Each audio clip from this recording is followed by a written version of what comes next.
The meeting will come to order. As you can see, we are doing Zoom only today because of the weather conditions. First item of business, Pledge of Allegiance. Please rise. I pledge allegiance to the flag of the United States of America, and to the republic for which it stands, one nation, under under God, God, indivisible, with liberty and justice for all. Okay, because of the Zoom, we will not be doing celebrating. I know. Changes to the agenda is first. The celebrating success will be delayed until next week. And the items discussed in the work session about trails and trailhead proposals have been delayed for further discussion by the board and will be considered again in June. And the board officer positions of officers for next year were elected tonight. Dave Brandenburg was selected to chair, and Jerry Barron Jr. was selected to vice chair. Congratulations to those people. And now, Tom, you have special recognition. I'd like to take this opportunity to thank our outgoing board members. Jerry Hover served for 3 years. He was in charge of the Rules and Regulations Committee for a year and was most recently on the liaison for the Recreation Committee. And we thank him for his service. We also want to thank Mary Sinkus. She served 3 years on the board, most recently as the vice chair. And she was also on the liaison for the Recreation Committee and served on the Rules and Regulations Committee most recently. And finally, we'd like to thank David Welchel. He served on the board for 4 years, most recently as the Golf Committee liaison. On behalf of the management team, we would like to thank these board members for their many years of service and commitment to our community. Thank you, Mary. Thanks, Tom. Thank you. The next item is the approval of the minutes from the April 22nd Board of Directors regular meeting. That was last month. Do I have a motion to accept those minutes? Can I make a motion if I was the chair? Sure. Okay, I move that we accept the minutes. Second on that. I'll second, David. Jerry Barron seconds that. Okay. Are there any additions or corrections that need to be considered?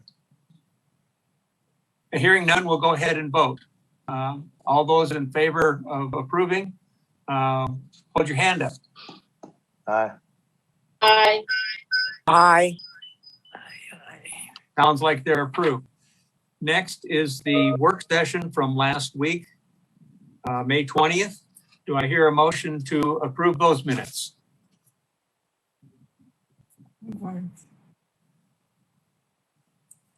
I'll make a motion. Mary Second. voted to approve those minutes. And a second on that? Second. Tia seconds. Any additions, corrections? Hearing none, we'll call for a vote. All those in favor signify by raising your hand or saying aye. Aye. Aye. There we go. Minutes approved. Next up is the report on an executive session that was held on May 13th. Director Bidwell motioned and Chair Brandenburg seconded to censure Director Welchel for not complying with the board's prior request of an apology. After discussion, the directors voted 6-1 in opposition of the motion. The motion failed with Chair Brandenburg, Director Bidwell, Director Sims, Director Abb, Director Barron, and Director Fosdick voting against the motion. Director Sims motioned and Director Bidwell seconded to suspend Director Welchel from the board until May 28, 2021. After discussion, the board voted 5-2 in favor of the motion. Chair Brandenburg and Vice Chair Sinkus voted against. Next up are the Joint Advisory Committee reports. Tom, I believe you handle those. Yes, first off, I have summaries from all three of the committees. The first is the Lakes Committee. The Lake Ann sinkhole, we received one bid. We're waiting on 2 additional bids. I was told this morning that one of the engineering firms was just out 2 days ago. So we're waiting on those additional bids. They discussed the possibility of lowering Loch Lomond this winter to stay in rotation of having 1 or 2 lakes go down each year. The decision will be discussed, or the topic will be discussed at next month's meeting, and a decision will be made with a recommendation for it to the board. And also Trey gave a update regarding boat registrations and how those continue to go up. In addition, slip rentals continue to go up, which is great. For the rec committee, we talked about the new pickleball courts opening. Talked about how the COVID restrictions will be ending at the end of May. The small dog park will be opening up the first part of June. And a property owner, 2 property owners came forward with expressing concern regarding the flooring at Reardon Hall. And finally, for the golf committee meeting, April rounds were at 14,850, which were up 2,800 rounds over last year's April. Year to date, through the end of April, rounds were at 35,469, which was an improvement over prior year of 3,663. Tenured Creek saw a 10,000 bucket increase over prior year to date, so that's pretty impressive. Due to the unseasonably cold weather, our Bermuda fairways are behind on growing. It will start coming in, but the weather is definitely not cooperating at this time. On May 14th, we returned to 2 players per cart, and all restrictions, COVID restrictions, will be soon lifted on the golf course. And those are the reports from the 3 JAC committees. Okay, thank you. I always appreciate the work of the JACs. Next up is the financial reports. Stacy will be handling this. Stacy will be jumping in. She indicated to me that she was having some trouble with her camera, but her microphone is working evidently. Okay.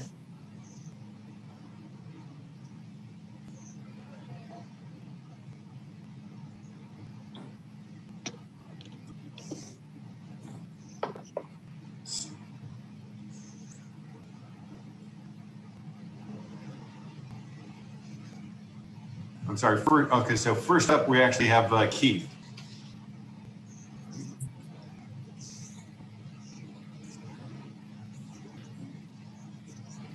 Okay, can you hear me? Yep. Yes. Okay. I'm going to talk a little bit about the flood and the damage and where we stand as far as repairs. The picture that you see right there is a bridge we've replaced in the past and worked on in the past that is now proven to hold up against floods. That's the one thing I want to point out. We've done a lot of work to mitigate our damage. In addition to bridge work like this, we have also done controllers that we've taken them up out of the floodplain. We did not lose any controllers or any of that equipment during this flood.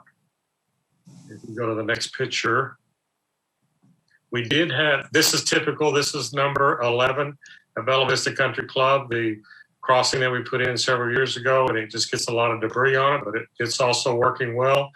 The picture on the right lower corner shows what our bunkers look like after the flood at Bella Vista Country Club, because we had a total of, and I'm going to read it, 14 greens and 17 fairways go underwater during this event on the 3 valley courses.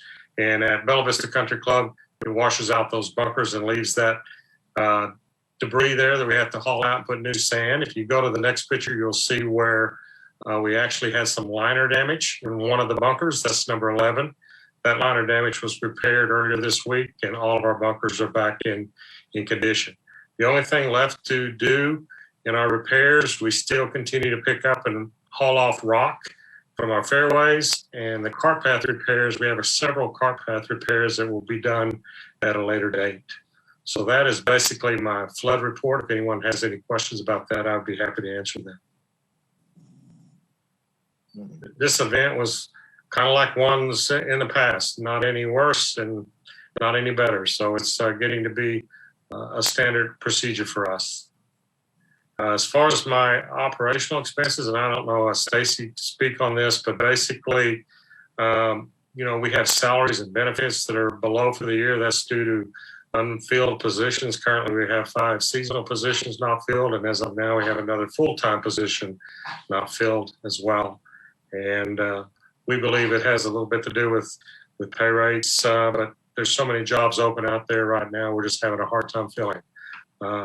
HR is working hard to get us candidates, and we hope in the next week or two we'll be able to fill those positions. So that is the main reason that my total bottom line is down 123. The other one is some timing issues with maintenance and repairs. Some of the work I just showed you on those bunkers will be showing up in next month's financials. So we're going to make up a little ground in the wrong direction, if you will, and use some of that money for those repairs. So that's my basic report about where we stand on our flood and our staffing and our maintenance cost through the month of May. Keith, you had 2 more slides. Yes, I wanted to show there's positive here, and this is dogwood, and I want to comment and praise those guys over there, Scott Hansen and his crew. 225 into that picture you saw where in the freeze, the water line broke and washed out that green. And the 524s, they did all that work in-house. They've never done that kind of work before. That green will be ready to open in about a week. So I'm really proud of them for that. The smaller picture on the right, they also completed the waste bunker over there. That was part of their projects that had scheduled for the year. Even though we had a lot of other things happen that could have interfered with that, they got that job done, and that's on number 17. And we believe if you look to the left, you can see all the trees over there. And that used to be just a rock ledge. Go back to the next picture. I'm sorry, the big one. Yeah, the left side of that bunker was just a rock ledge down into the valley. And if you hit the ball on that fairway and it was rolling left at all, it would roll all the way across there and go all the way where you have a lost ball. We believe this bunker will help slow down the golf balls running out of play. And even though you might be hitting out of sand, that's better than not being able to find your golf ball. So we feel it'll be a benefit to the golfers and it'll speed up play on that hole. He did a great job getting that work done, he and his staff. So if you go out there, compliment him on his work, I think they did fine. So that completes my report.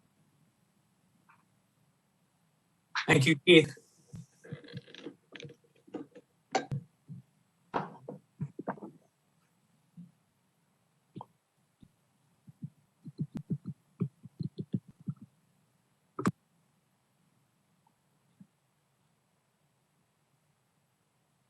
You're on mute. Sorry, you're on mute. So now we'll talk a little bit about the overall financials. So if you remember last month, we had Tommy come in with me and he talked about the restaurants, and this month we had Keith. So thank you, Keith, for joining us. I apologize. I was running down the hallway so I could join Tammy. I'm having computer problems. So anyway, you can flip, Tammy. So great month again for the POA as a whole. So consolidated results, you see the green all over the screen. The top 4 boxes is April. Revenue was better than budget by $383,000. Gross profit was better than budget by $325,000. Our expenses were better than budget by $84,000, and EBITDA was better than budget by $409,000. Year to date, our revenue was better than budget by $604,000. Gross profit $496,000. Expenses year to date $616,000, and EBITDA $1.1 million. So an outstanding month and an outstanding year. A couple of key call outs, again, weather, flooding impacts that Keith talked about a little bit ago. And again, timing of some of our slow spending in Q1 that we've been talking about is starting to catch up in Q2. So we'll see some of that coming through here in the next few months.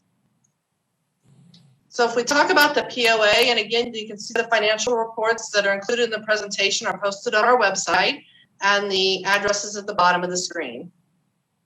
So this is POA only. So April revenue for the month, the budget and prior year, you can see the lines to the right for 2021 actual budgets and year to date.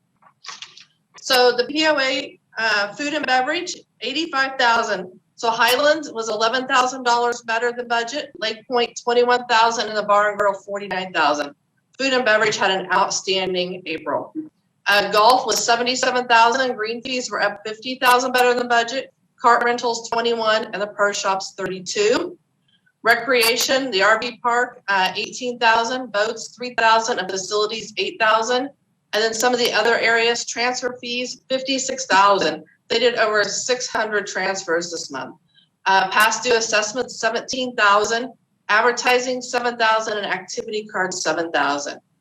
Very busy month. The POA, sorry.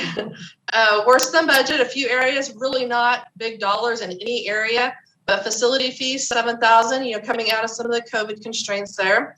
Golf, private cart rentals, 3,000. Boat registrations, 7,000. RV storage, 13. And our foreclosed lots, 11,000. A lot of that is timing. Doug had 14 more lots taken in deed in lieu of, and 25 sold at the judicial sale for $58,000. So again, some of that's timing that's coming through. If we talk a little bit year to date, so there's a lot of numbers on here. I won't go over all of them. But in recreation, year to date, RV full service guests, they're up 34,000. Dock fees are up 16,000. The recreation classes, even with some of the COVID, the first part of the year, they're up $16,000. Camping guests are up 8. Merchandise sales are up 5. Overall, recreation year to date gross profit is up $86,000. So hats off to Joan. Food and beverage sales are up $140,000. Highlands is 14, Lake Point 43, and the Country Club 84. Our member discounts it's a negative, but it's up 17,000, which you would expect to be up with our sales being up so high. Gross profit, Highlands is up 11, Lake Point 22, and the Country Club 43. So overall, our food and beverage year-to-date gross profit's up $77,000. So an outstanding month for food and beverage. Good job, Tommy. Lakes and parks, boat registration fees, they're flat, down $1,000. Dock fees are up 3. Our RV storage fees are down about 15, and our gun range is up 9. So overall, lakes and parks is pretty flat. They're down 3, but they're right on budget. They'll come back. Golf operations. So our golf fees are under by 8, but our golf fees overall are up by 25. All of our courses exceeded budget. Metfield had the highest overall revenue year to date, and Kingsdale had the largest variance to budget. Our cart rentals are up 23. Our annual cart rentals are down 36, and private carts are down 19. But the pro shops are up $54,000. Equipment's up 24, headwear 7, and women's apparel 5. So our Tanya Creek equipment sales are driving the largest variance at $18,000. All of the facilities were better than budget, with Tanya Creek driving range and the Country Club having the largest variances to budget year to date. But overall, the golf ops year to date gross profit was up $11,000. So just a great month or great year to date for golf as well. And some of the other areas, so past due assessments, legal and collections was up 54,000. Transfer fees are up year to date 155,000. Advertising's up 18. Activity cards are still down a little bit. They're down 19, but our guest cards are up 248% over last year. So let's talk a little bit about expenses. So for the POA, I have to look at my thing, the picture covers it. Salaries and benefits were up $234,000 better than budget. So some of the challenges are with hiring some of the open positions, which Keith talked about. Some of the timing is still due from the February and January, so it's true benefit. Training and travel, $29,000 better than budget. Some of the conferences and things got canceled there, which we've talked about that. Equipment and tools, $17,000. A lot of that's timing. And we've had some delay in shipping a product, and a lot of that's in the recreation space. Maintenance and repairs, better than budget by $121,000. Golf maintenance is $56,000. $28,000 is recreation, primarily tennis. $21,000 is credit for an insurance check that we got that we're still got the expense to come through yet, and $20,000 is in a pump station. And then we have some timing for the member election fees of $13,000. Worse than budget, we don't have a lot. We have property taxes of $15,000. So we have some timing of a 2020 equipment property taxes for golf maintenance, and some POA lot expense of $10,000. And then of course our credit card fees are up by 15 because of all the sales that we had this month. or we've had year to date. If you look at EBITDA, so EBITDA just looks amazing, obviously, with our margin looking like it is and our expenses being down. All areas have met and exceeded their EBITDA budget with the exception of central admin, which is Tom. And a lot of that's professional expenses, so we won't pick on Doug, but professional expenses. POA overall EBITDA is better than budget by $993,000, so outstanding. Food and beverages, all the restaurants are better than budget. All the restaurants are in the black. The Highlands, BB Bar and Grill had a year-to-date positive EBITDA. Lake Point's year-to-date EBITDA is a negative $20,000. A lot of that's due to the facility fees, but they're slowly recovering with the COVID-19 restrictions being lifted. The only other departments missing their EBITDA budget by more than $10,000 or below, and that's the RV storage, which was $15,000. We've talked about that. Central admin and central golf, and that's the annual cart rental and private cart and green fees that are down, which are driving the EBITDA down because of the sales. So this is just kind of a snapshot overall of our year-to-date financials. You can see that the green is our revenue for the current year, actual. The red is our budget, and the blue is 2020. So if you just look at the green compared to budget or even compared to last year, our revenue is up substantially, our margin's up, our expenses are down, which some of that's going to level out, but EBITDA just looks amazing so far this year. Going into Q2, we're having a great year. So let's talk a little bit about water. And again, I'll reiterate that our financials are on the website, and you can see the link for those down below. So the water is also having a great year and a great month. So on the left-hand side, you can see the revenue, which is our actual versus budget. And again, you can see all 4 months there. 2021 actual, they're at $848,000. Budget, $760,000, and they're a little bit below actual of the $871,000. And EBITDA is on the far right. And I can't see that because of the Zoom. But EBITDA is actual is $389,000 compared to budget of $298,000, and then 2020 actuals at $417,000. Year to date, better than budget. Their water sales are up $53,000. Their new service connections are up $33,000. Their capital buy-in fees are up $35,000, and their health department testing is up $6,000. Their water revenue, worse than budget areas. Their transfer fees are worse than budget by $4,000. The intercompany interest income is $13,000, and the water late fees are $19,000. Not a lot to talk about on the expenses. They're maintaining their expenses well. Salaries and benefits, $30,000. Some of the challenges they're having is in hiring as well. Training and travel, they're better than budget by $8,000. Conferences again getting canceled due to COVID. Equipment and tools, $7,000. Most of that, Charlie said, is due to timing and some shipping delays. And then the supplies is $5,000, which again he said was timing. Worse than budget is utilities and credit card fees, which is $5,000 and $4,000, but nothing significant to report of anything large. And then just kind of overall again, our revenue better than budget is $90,000. Gross profit, they're better than budget by $70,000. Operating expenses better than budget by $50,000. And again, EBITDA better than budget by $118,000. If you look at the colors, again, your actual's green, your budget's red, and your 2020 is blue. They are below 2020. I think more people are probably out of the house, so not using quite as much water as they did last year due to COVID, but they're still having an outstanding year. So a few other things I would like to point out.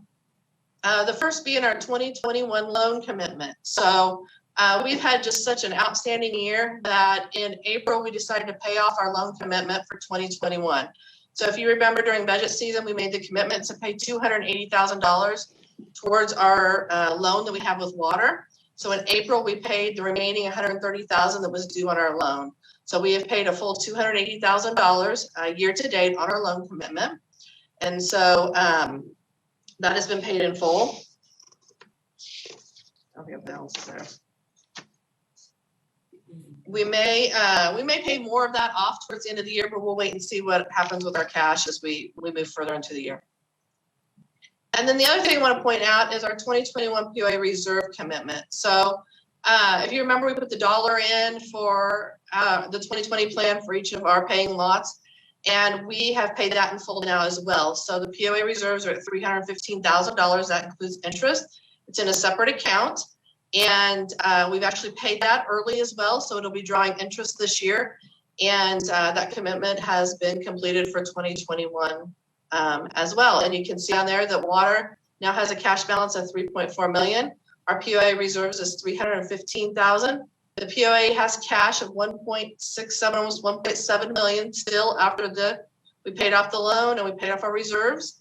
And we have the restricted cash, which is our bond, of $800,000. And this is at the end of April. And this is just kind of the snapshot one pager that I always put at the end of the presentation. I think we've talked about everything on here, so I won't go back over it. Any questions? Again, I'd just like to reiterate, outstanding month for everybody, outstanding year and so far, and the loan and the 2020 plan commitment have both been fulfilled now as of 4 months into the year. So I'm optimistic that we'll continue to have a great year, and we'll see how the rest of it goes. That's amazing, Stacy. Thank you so much. To see that one pager at the end is the biggest thing that can encapsulate everything that members can look at and really see very quickly, year over year, how much has changed. Because I remember when we created that one pager and it put it out to the public, it was very different in that section that was better than budget and worse than budget. That's a drastic change. So good job, everyone, all members. I just Thanks for report going it. I don't. They do the heavy lifting. Things are going pretty well in Bella Vista. Membership liked it, management liked it. It's keeping in the right direction. Next up, last month open forum comments and questions. Mr. Dan Berghammer of Kensington Drive spoke regarding his concern with the POA replacing the association's community management software due to a lack of return on investment and the financial status of 2020. Stacy Berg from Headley Circle sent an email regarding questions surrounding the new Deer Garden in Blowing Springs. And those questions were answered. At the time, we have the open forum for the membership. I believe Tammy said we have 2 emails for her to read. Okay, Tammy. All right, thank you, David. Let me get my timer started. The first one is from Deborah Lukács on Windstone Lane. As a POA member and resident, I would like to share my thoughts on the following proposals presented at the May 20th Board of Directors work session. Lake Ann Dam Parking Lot. This proposal suggests a public parking lot directly below the dam, which is currently signed as POA private property, and directly across from foot traffic across to the waterfall. This area is tight and congested, especially when families are out to enjoy the waterfall, and encouraging public parking and adding a trailhead in this location will draw more public traffic and restrict POA members' ability to access the waterfall, in addition to causing confusion and congestion with the above dam parking. The waterfall is a beautiful Bella Vista amenity, although this area is an eyesore and difficult to access. During the May 19th Mayor's Wrap, Mayor Christie mentioned that addressing Pinion Drive was on his radar. With the work going on and the sinkhole resolution, this would be the perfect time to take a step back, look at this entire dam waterfall area, and take a more holistic approach to creating something beautiful and meaningful that would serve a broader scope of POA members and their interests. As we look around to our neighbors in Bella Vista and Rogers and the amazing outdoor spaces they are creating, Bella Vista is falling behind. Birksdale West proposal. This request includes a parking lot off Reardon at the bottom of the hill, just beyond the curve. It also requests a tunnel, stating the area is congested and unsafe. It is true the bottom of Reardon down to 71 is very congested with confusing traffic patterns. I drive it every day. Adding another access point onto Reardon will only make it worse. There is more than ample parking less than a mile up Reardon that is signed as a trailhead. I don't understand the need for the added complexity and potential hazard. I would like to close by saying we do need parking for trail access. There should be a task force of experts assembled on trail usage, access points, and anticipated growth, and someone knowledgeable or able to research available property that can put together a strategic proposal to solve the issue. Once complete, allocate the appropriate resources and create a timing and action plan that can be executed against. This would serve the best interest of all POA members and the cycling community. Thank you for your consideration.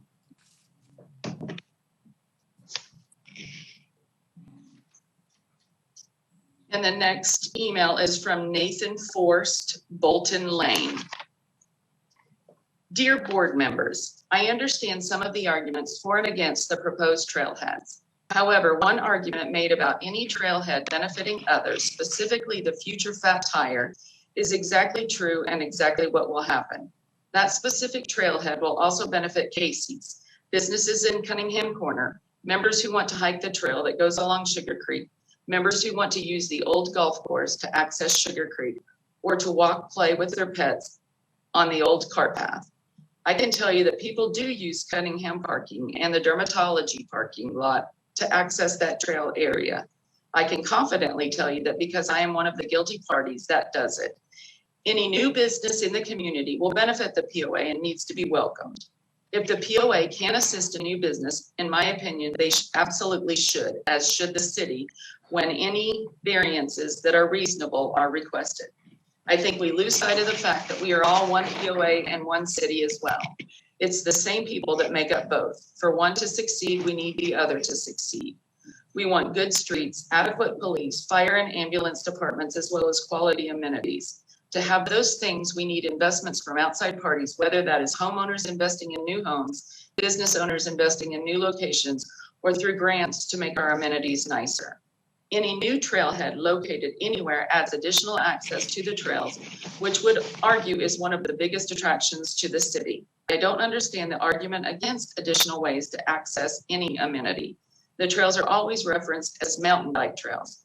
They are not only for that purpose. Adding access points, adaptive trails, concrete greenways is a way to include anyone.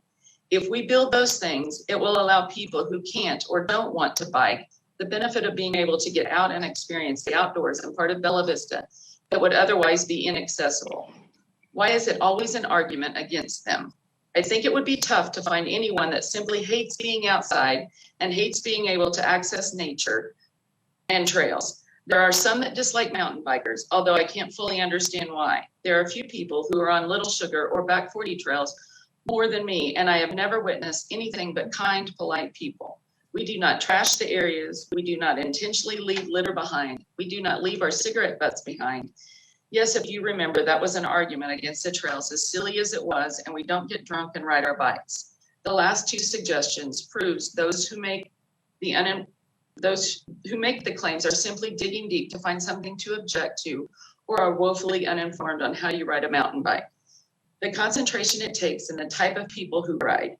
In fact, many trail organizations have work days that are scheduled throughout the year just to clean up the areas around the trails.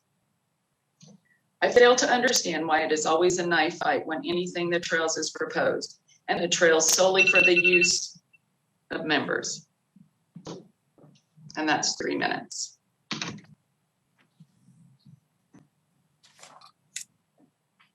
Okay, a response to either of those emails? We'd like to thank both property owners for sharing their thoughts regarding the trails. Very good input, and the board is going to be reevaluating the proposals in June, and we'll further debate the issue at that time. But thank you so much for sharing your thoughts with us. Okay, that brings us to the last item on the agenda, the approval of the audit. Is that correct, Tom? Yeah, so if you turn to page 74 of your board packet, you will see the audit for 2020, and I'm very pleased to announce that it is a clean audit. The auditors were very impressed, and congratulations to Stacy and her entire team for an outstanding job. I'd like to call out a couple items. On the asset side, cash plus restricted cash increased over prior year, 2019, and it increased by $2.8 million, which is reflective of the strong year that we had in 2020. I'd also like to point out on the asset side, the right to use assets, the operating leases. This is a change in FASB, the accounting rules. And so you'll notice that change, and there's actually a note in that in the audit. Total assets increased by $1.57 million. On the liability side, you'll notice that our long-term debt, our water bond, decreased by $513,000 due to the annual payments, and that is now down to $3.9 million. If you recall, we're going to be making an extra payment in 2021. And then finally, on the P&L side, we almost broke $30 million in revenue. We wound up at $29.8 million. So we were pretty close to $30 million. And the excess revenue over expenses was an improvement over prior year by $3.6 million. But keep in mind that the comparison to 2019 isn't the best comparison because that was the Trafalgar fire year. So on the good news is that our net is well up, but the comparison to prior year is not the best comparison. But very pleased with how we did, and congratulations once again to Stacy and her team for a clean audit. And the audit, once approved by the board, will be available on our website. Could I have a motion to approve the audit? Yeah, David, I'll make a motion to approve the year-end audit. Thank you, Jerry. A second?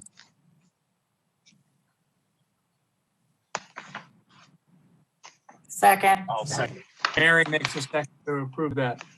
Any discussion or comments? I'll call for a vote to approve the audit. All those in favor? Aye. Aye. Aye. Aye. And that is approved. Any negative? None. Okay, that brings us, that's the final item for today. That brings us to the announcements. The Lakes Joint Advisory Committee will meet Wednesday, June 9th at 2 p.m. in the boardroom. And also live streaming. Golf Joint Advisory Committee will meet that afternoon, June 9th at 4 p.m. in the boardroom at the Country Club, also live streaming. The Board of Directors GM session, the new session, the first session for the new board, June 10th, Thursday at 2:30 p.m. in the boardroom at the Country Club. This is a closed meeting. Recreation JAC will meet Monday, June 14th at 4 p.m. in the boardroom at the Country Club and live stream. The Board of Directors work session, Thursday, June 17th, 9 a.m. in the boardroom at the Country Club, also live streamed. And there's a board member amenity tour, Friday, June 18th, 9 a.m., meet at the Country Club. That's a closed meeting for Board of Directors members, new members, and also any returning members who would like to participate. Then the next month's Board of Directors regular session will be Thursday, June 24th, 6 p.m. in the boardroom at the Country Club and also live stream. That brings us to the end of our agenda. I thank you for attending and thank you for making your reports. That'll conclude it. You all. Thank you. Thank you.